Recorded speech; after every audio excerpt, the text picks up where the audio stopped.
Boa noite, queridos amigos do Memei Coquitlam Society. Prazer estarmos mais uma vez aqui reunidos e temos hoje a honra, né, de recebermos outra vez, né, e que sejam muitas vezes, né, nosso querido Hélio Tinoco, né, lá de Vila Velha, né, lá no Brasil já são meia-noite e Hélio está aí mais uma vez trazendo um pouquinho do conhecimento dele para a gente, né. Mais uma vez, Hélio, muito obrigado pela sua participação, pela sua colaboração. E Hélio hoje vai trazer o tema O que fazemos de Jesus? Tá? Eu vou pedir, vamos fazer a leitura do livro com Pedro, tá? Na sequência, a Van vai fazer a oração inicial. Obrigado. Bom, eu vou ler um trecho do livro Vinhas de Luz, por Chico Xavier, pelo Espírito Emmanuel. 110. Caridade essencial. E a caridade é esta, que andemos segundo os seus mandamentos. Este é o mandamento, como já desde o princípio ouvistes, que andais nele. Segundo a João, capítulo 1, versículo 6. Em todos os lugares e situações da vida, a caridade será sempre fonte divina das bênçãos do Senhor. Quem dá o pão ao faminto e água ao sedento, remédio ao enfermo e luz ao ignorante, está colaborando na edificação do reino divino, em qualquer setor da vida ou da fé religiosa a que foi chamado. A voz compassiva e fraternal, que ilumina o espírito, é irmão das mãos que alimentam o corpo. Assistência, medicação e ensinamento constituem modalidades santas da caridade generosa que executa os programas do bem. São vestiduras diferentes de uma virtude única. Conjugam-se e completam-se num todo nobre e divino. Ninguém pode assistir a outrem com eficiência se não procurou a edificação de si próprio.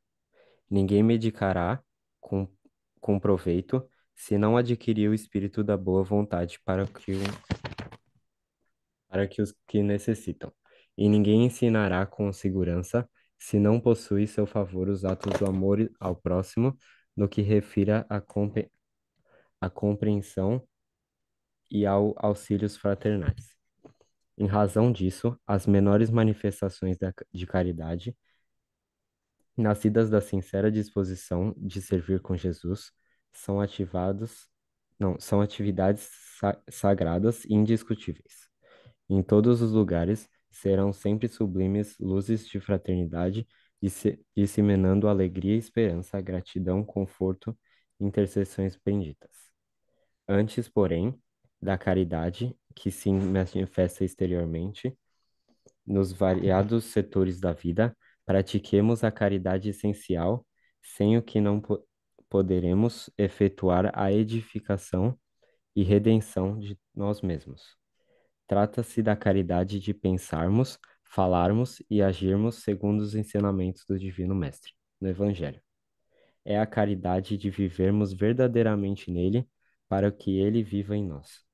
Sem esta, podemos levar o efeito, grandes serviços externos, alcançar intercessões valiosas em nosso benefício, espalhar notáveis obras da pedra, mas dentro de nós mesmos, nos instantes do supremo testemunho na fé, estaremos vazios e desolados na condição de mendigos de luz.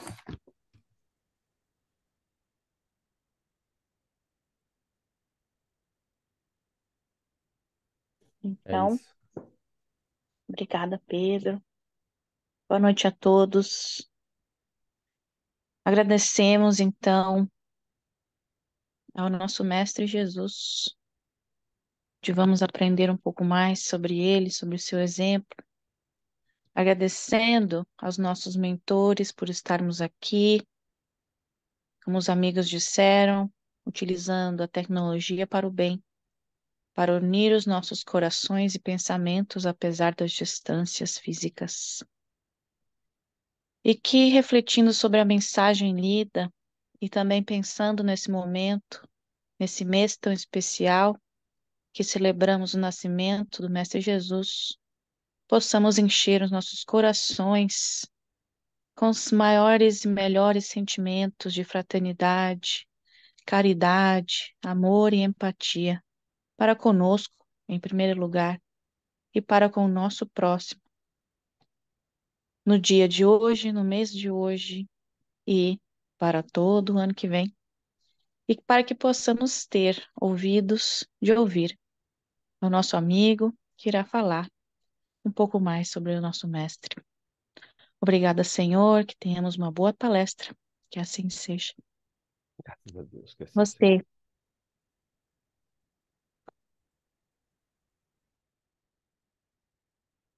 Vamos lá comigo, então? Posso começar direto, Fábio? Então, boa noite, meus irmãos. Boa noite, meus irmãos, meus queridos irmãos. Boa noite àqueles que vão assistir também depois pelo Facebook e pelo YouTube. O tema que a gente vai trabalhar nessa oportunidade é uma pergunta: que fazemos de Jesus? Vou colocar uns slides na tela para a gente poder compartilhar com os companheiros, mas a pergunta, embora ela seja feita no plural, ela seja feita no coletivo, a proposta é nos convidar a uma reflexão pessoal. O que você faz de Jesus? O que significa o Cristo para você? E aí, nesse contexto, então, a gente montou uma dinâmica para responder essa questão que é a principal: o que fazemos, ela está no tempo presente, ela está no agora, essa é a proposta. Mas eu quero propor aos companheiros passar por outros dois momentos. Primeiro, nos perguntar o que fizemos do Cristo. Então, vamos olhar para o passado, vamos recordar todos aquelas escolhas atrozes que fizemos com o Senhor, rapidamente, é claro. Depois vamos adiante para perguntar o que faremos do Cristo nesse momento futuro. A gente vai perceber o quanto a gente já mais amadurecidos saberemos validar os seus ensinos e compreender a importância de aplicar o Evangelho do Cristo no nosso dia a dia. Então, para começar, esses dois pontos que vão dar apoio ao que fazemos de Jesus, comecemos pelo que fizemos. E o primeiro texto que eu quero apresentar na tela está no Evangelho de João, capítulo de número 1, versículo 11. A gente percebe que é logo no início do Evangelho de João Evangelista. João Evangelista também é participante da codificação espírita, contribuindo com o próprio Jesus, Espírito de Verdade, para trazer informações atualizadas do pensamento religioso, mas ele faz uma declaração extremamente triste. Ele vai dizer assim: veio para o que era seu, e os seus não receberam. Esse veio para o que era seu refere-se ao planeta que o Cristo recebeu de Deus, a Terra, para recolher aqui espíritos que pudessem alcançar a plenitude. Há uma fala do Cristo em João 6:39, onde ele vai dizer que nenhum de todos aqueles que o Pai lhe deu haveria de se perder. Então, o Cristo tem como meta unir os nossos corações aos corações de Deus, e a ferramenta é o Evangelho. No entanto, ele veio porque era seu e nós, os seus, não recebemos. A imagem que fica bem clara é como se alguém tivesse uma porta, daquela que tem uma pequena portinhola no meio, e alguém batesse a porta, abríssemos a portinhola, víssemos quem batesse e fechássemos a porta. Na verdade, o Cristo veio ao planeta e, por conta de nossa incapacidade, ainda moral e intelectual, nós não o compreendemos e nós não o recebemos. Na sequência de ideias, por conta de não saber recebê-lo, nós o levamos à morte. Nós matamos o Cristo.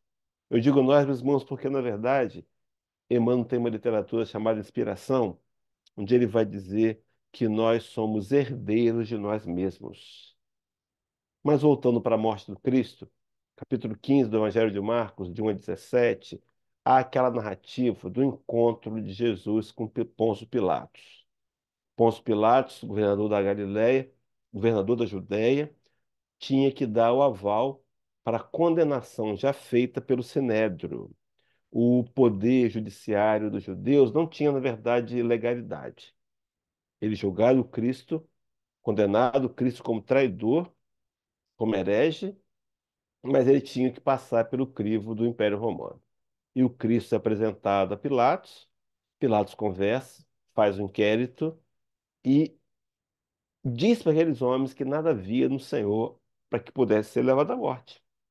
Mas aqueles homens incitados pelos doutores da lei e, por certo, por uma grande um grupo de espíritos encarnados ali, uma turba de espíritos infelizes, começaram a desejar a morte de Jesus. E Pôncio Pilatos insistindo, e eles gritavam que queriam crucificação. Então, no capítulo 15, versículo 12 e 13, diz Pilatos.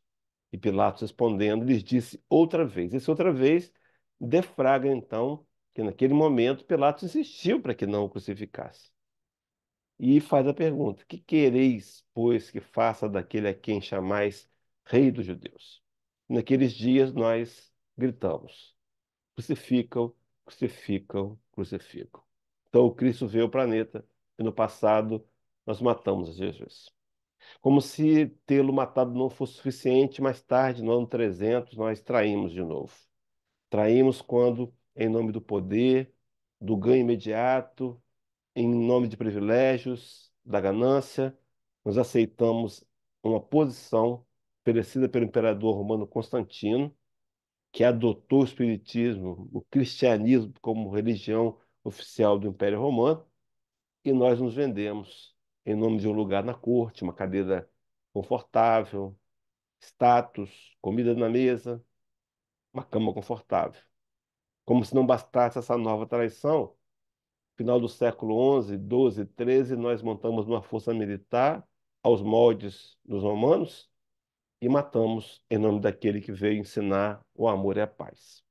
Como se não bastasse, em 1184, instituímos a fogueira da Santa Inquisição, onde todos e quaisquer que tivessem quaisquer sinais de mediunidade, não com esse nome, é claro, Kardec que vai cunhar essa terminologia, mas eram tidos como feiticeiros. Deveriam ser mortos na fogueira. Há uma fala de Jesus, trazida por João Evangelista, já exilado na ilha de Patmos, escrevendo o último livro da Bíblia, Apocalipse, talvez uma das mais tristes do Senhor, onde ele vai dizer que tenho, porém, contra ti que abandonaste o teu primeiro amor. Então o Senhor veio ao planeta consciente que nós não entenderíamos, e seria muito difícil uma população que vivia na barbárie compreender amar inimigos, compreender perdoar 70 vezes 7, compreender pagar o mal com o bem. Ele sabia, mas ele veio mesmo assim, deixou o seu evangelho, deu prova da mortalidade, que ele sabia, meus irmãos, que numa terça-feira qualquer, numa plataforma virtual, nós poderíamos encontrá-lo, ou reouvir os seus ensinamentos, e dessa vez mais amadurecidos, pudéssemos entendê-lo. Então, o que o Cristo, nós fizemos com Cristo, nós o matamos, nós o rejeitamos, nós o abandonamos, nós lhe fechamos as portas. Pois bem, queridos, para a gente poder levantar aqui o nível das reflexões, vamos pensar no que faremos. O Cristo, ora, que nos aguarda são dias extremamente promissores. Nos aguarda no futuro do amadurecimento espiritual são dias muito felizes. Então, para começar, eu trouxe uma questão do Livro do Espírito muito conhecida, questão número 115, onde Allan Kardec vai indagar dos amigos espirituais que, se Deus, dos espíritos, uns terão sido criados bons e outros maus. A pergunta de Allan Kardec, ela procede porque Allan Kardec ele vem de uma família católica, teria estudado uma escola protestante, e até então, até a questão 114, o que ele conhecia era a teologia dos anjos e demônios. Então, ele, diante de tantas evidências de que Deus não criaria um espírito mau e tão pouco um espírito bom, pronto, ele indaga para que a gente pudesse ouvir e ter a resposta. E diz o texto: os amigos espirituais respondem a Kardec. Deus criou todos os espíritos simples e ignorantes, isto é, sem saber. Meus irmãos, não há privilégios, não há favorecimentos. Há uma criação igual para todos e um processo, um trabalho a ser realizado igual para todos. Segue. A cada um de determinada missão com o fim de esclarecê-los, a fim de os fazer chegar progressivamente à perfeição, pelo conhecimento da verdade, para aproximá-lo de si. A visão dos espíritos, meus irmãos, é que os problemas da vida as provas, as dificuldades, eles usam a terminologia missão.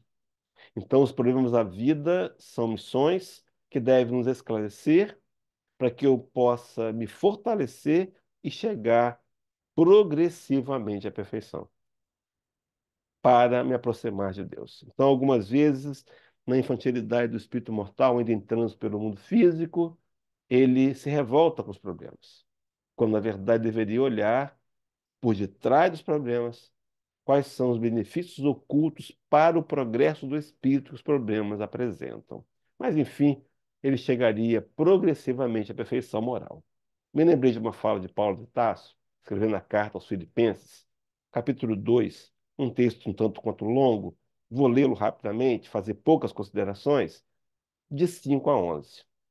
Paulo de Tarso dizia assim: de sorte que haja em vós o mesmo sentimento que houve também em Cristo Jesus, que, sendo em forma de Deus, não teve por usurpação ser igual a Deus. Paulo exaltava a característica da humildade do Senhor e nos convidava, de alguma maneira, a tentar seguir o seu exemplo. A humildade, nos conceitos mais completos, diz respeito a uma capacidade psicoemocional de nós nos vermos como realmente somos, sem máscaras, sem auto-enganos. Mas, enfim, ele segue dizendo: mas aniquilou-se a si mesmo, tomando a forma de servo, fazendo semelhante aos homens, e achado na forma de homem, humilhou-se a si mesmo, sendo obediente até a morte e morte de cruz. Ele se fez servo, ele declara isso em vários momentos, um deles muito marcante é: o Filho do Homem não veio para ser servido, mas veio para servir e dar a sua vida em resgate de muitos. Ele aceitou a morte de cruz para dizer para a gente, para mostrar para a gente que sacrifícios fazem parte da história evolutiva do espírito mortal. Mas ele segue dizendo: pelo que também Deus o exaltou soberanamente, ele deu o nome que é sobre todo nome, para que ao nome de Jesus se dobre todo o joelho dos que estão na terra, dos que estão nos céus e na terra e debaixo da terra, e toda língua confesse: Jesus Cristo é o Senhor, para a glória de Deus Pai. Esse texto, numa visão evangélica, a gente imaginava que Jesus voltaria e reuniria todos os homens numa imensa e grande planície e os obrigaria a ajoelhar. Na verdade, a gente vai perceber, na visão espírita muito mais amorosa, que essa rendição um dia acontecerá naturalmente. Ela será voluntária, porque nós perceberemos que o mal não compensa, de que não fazer o bem, de que não amar, não vale a pena. À medida que a gente continuar insistindo no erro e colhendo os frutos do erro, a gente vai tomando consciência. E uma hora a gente se cansa de repetir os mesmos erros e, enfim, começamos a acertar. Mas fato é que um dia todos nós nos renderemos e compreenderemos o amor de Jesus e nos renderemos à sua doutrina de amor. Daí o Cristo ter dito palavras que ficam como incógnitas diante da teologia convencional. Uma delas é essa, capítulo 14, Evangelho de João, versículo 12, quando o Rabi da Galileia nos disse que, na verdade, vos digo, que aquele que crê em mim também fará as obras que eu faço e as fará maiores do que essas, porque eu vou para o meu Pai. Então, meus irmãos, quando é que será que nós faremos as obras que o Cristo fez? Ora, quando formos no Cristo. Então, a destinação, o determinismo espírita nos dá conta de que um dia seremos perfeitos e de que um dia seremos o Messias. Pertenceremos à categoria dos espíritos infalíveis. No entanto, meus irmãos, esse dia que inevitavelmente chegará, ele começa hoje, com as minhas escolhas, com o meu posicionamento, com a minha autorreflexão, para me questionar honestamente: o que eu tenho feito de Jesus? O que fazemos do Mestre? O que temos feito dele? Claro, é um homem que marcou a história da humanidade, um marco divisório no calendário, mas seria mais que isso. O que seria o Cristo para mim? Na questão 625 do Livro dos Espíritos, os benfeitores espirituais apontam o Cristo como sendo uma proposta de modelo e guia da humanidade. Será que nós temos adotado efetivamente o Cristo como nosso modelo, como nosso guia? Pois bem, queridos, para a gente poder responder o que temos feito de Jesus nesse agora, nesse presente, eu trouxe uma passagem do livro Pão Nosso, onde Emmanuel, por certo, aqui trabalhando as questões 919 e 919A de Livro dos Espíritos, fica aí os companheiros depois acessar o livro, buscar no livro 919, 919A, e Emmanuel começa perguntando assim: no balanço das atividades de cada dia, os discípulos deverão interrogar a si mesmos. Então, ele está apoiando-se numa prática que deveria ser comum a todos nós. Um trabalho honesto de avaliação dos nossos comportamentos diários, para encontrar nos comportamentos os sentimentos motivadores. E a pergunta que ele faz é direta: que fiz hoje que eu deveria fazer a mim mesmo? E desdobra em duas: acentuei os traços da criatura inferior que fui até ontem? Ou desenvolvi as qualidades elevadas do espírito que desejo reter amanhã? Meus irmãos, será que as minhas ações de hoje respaldaram o comportamento do velho homem? Ou eu tenho tentado, de alguma forma, trabalhar as qualidades elevadas que um dia, inevitavelmente, eu vou reter, segundo a fala pontual de Emmanuel? E eu me lembrei de uma questão do Livro dos Espíritos, 799, onde Allan Kardec perguntaria assim: de que maneira pode o Espiritismo contribuir para o progresso? Meus irmãos, aqui progresso coletivo, mas também o progresso individual. Então, se eu quisesse, eu poderia transformar essa pergunta numa pergunta personificada. De que maneira pode o Espiritismo contribuir para o meu progresso? Meus irmãos, olha que resposta direta: destruindo o materialismo, que é uma das chagas da sociedade. Ele, o Espiritismo, faz que os homens compreendam onde se encontram os seus verdadeiros interesses. Meus irmãos, vejam bem, à medida que eu conseguir me desprender, valorizar menos as coisas materiais, que são passageiras, eu consigo imediatamente enxergar os interesses verdadeiros, que é a conquista do patrimônio espiritual que Jesus chamaria de os tesouros dos céus. À medida que a gente conseguir dar valor ao que tem valor, a gente vai priorizar, fazer escolhas pontuais que visem a conquista do patrimônio imperecível. Até porque tudo que é material nós usamos por empréstimo. Somos apenas usufrutuários. Capítulo 18 do Evangelho segundo o Espiritismo, quando fala da verdadeira propriedade, se eu estiver equivocado. Mas, enfim, volta dizendo que, para completar a resposta, deixando a vida futura estar velada pela dúvida, o homem perceberá melhor que, por meio do presente, lhe é dado preparar o seu futuro. André Luiz, por meio das mãos de Chico Xavier, ele tem uma lição no livro chamado Conduta Espírita, Diante do Tempo. E ele vai dizer que o dia mais importante da nossa história de espíritos imortais é hoje. E o momento mais precioso é o agora. Porque agora podemos fazer diferentes escolhas. Agora podemos mudar de atitudes. Agora podemos definir para ações que vão alterar o nosso amanhã. Pois bem, meus irmãos, eu me lembrei de Chico Xavier, né? Não tinha como te deixar de fora. Chico Xavier tem uma frase das mais conhecidas, onde ele vai dizer que ninguém pode voltar atrás e fazer um novo começo. Mas qualquer um pode recomeçar agora e fazer um novo fim. Meus irmãos e minhas irmãs, ouçamos com coração.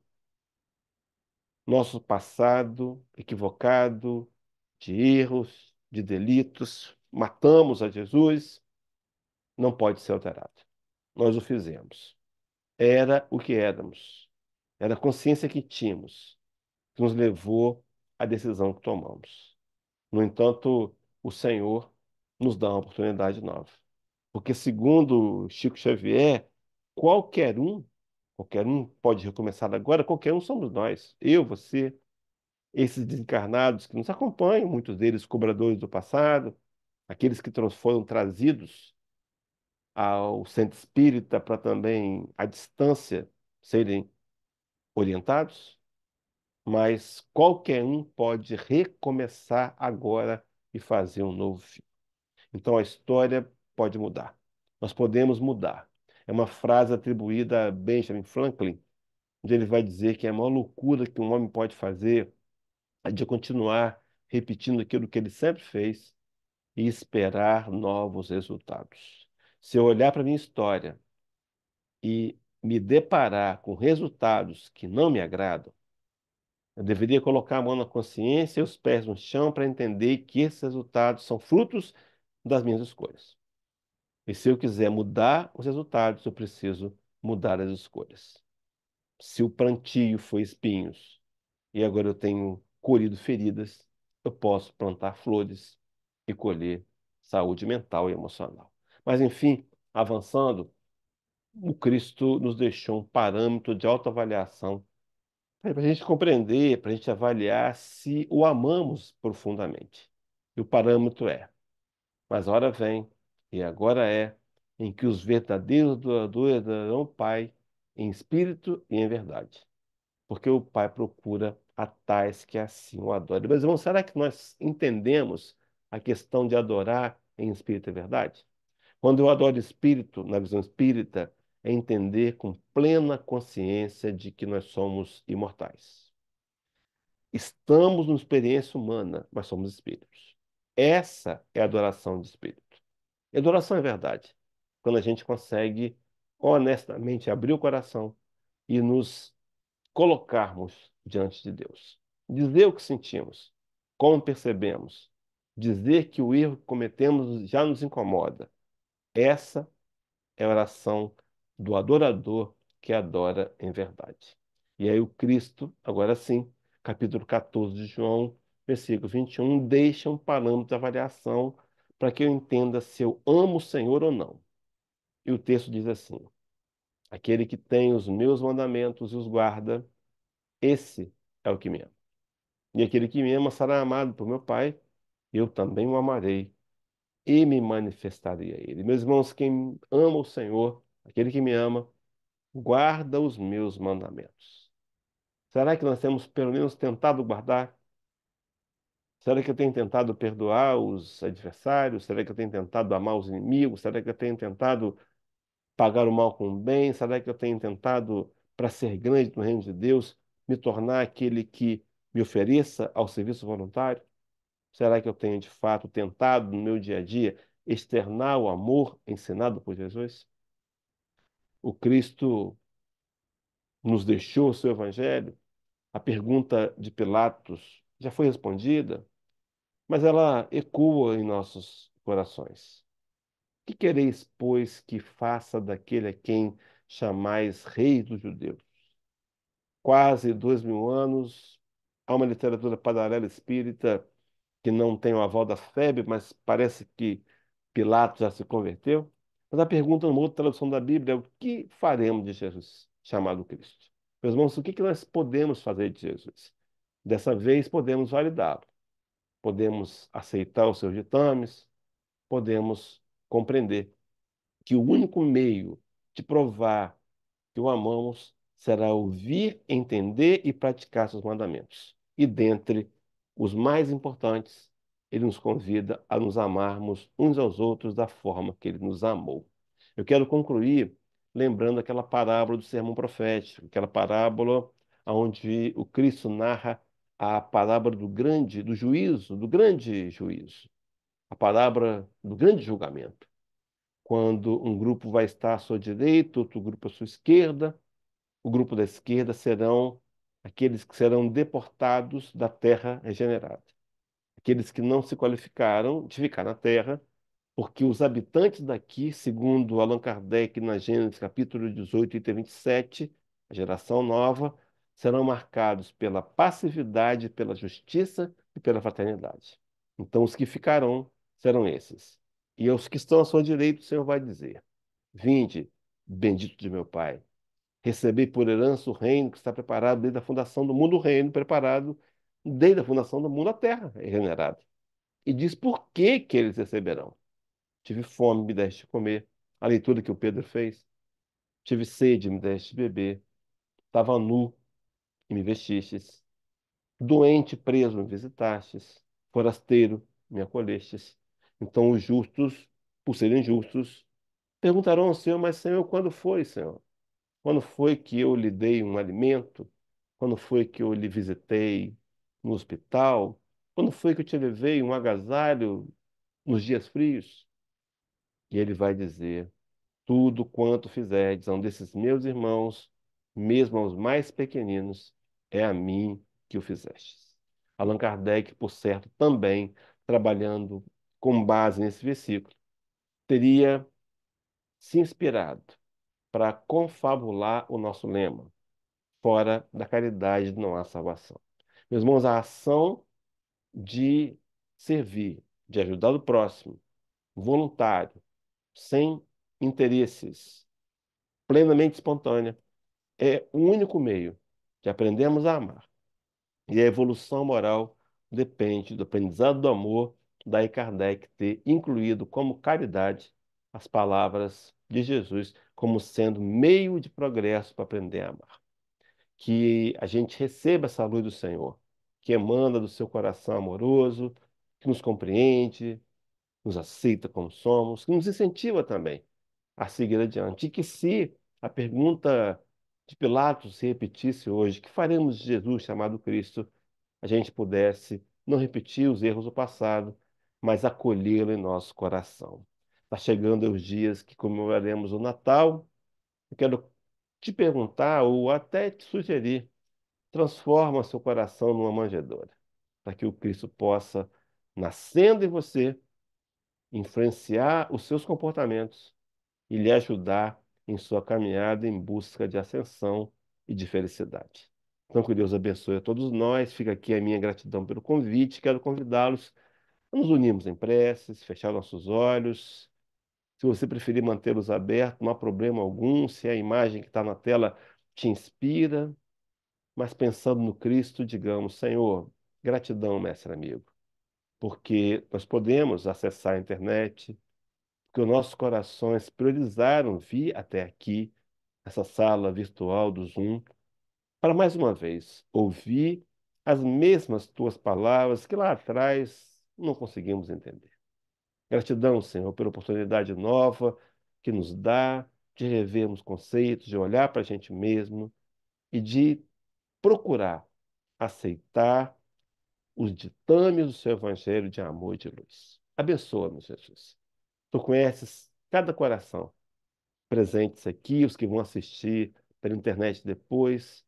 Tu sabes onde estamos, cada cantinho, em cada lugar. Tu nos conheces profundamente o coração. Então nós nos rogamos que essa luz que emana do teu coração amoroso envolva cada companheiro que participa aqui agora, encarnado e desencarnado, que essa luz penetre o psiquismo mortal de cada um de nós, trazendo paz, serenidade, equilíbrio, harmonia interna, esperança, otimismo, fé. Nos ajuda, Jesus, a sairmos daqui conscientes de que, se somos resultados, nós também podemos fazer decisões novas que promovam resultados novos. Pedimos por esses companheiros que fazem esse trabalho no Canadá, que eles sejam fortalecidos sempre, Senhor, na fé, nos propósitos, para serem, continuarem sendo esse instrumento de expansão da tua doutrina nesse tão grande continente. Abençoa cada um de nós, dá-nos, Senhor, uma noite de descanso reflexiva, que as palavras ouvidas aqui sensibilizem a cada um de nós. Fique conosco, despede a tua paz, e assim pedimos para concluir essa parte da palestra pública doutrinária dessa noite. Que assim seja, graças a Deus. Convidamos então, devolvemos a palavra ao Fábio para dar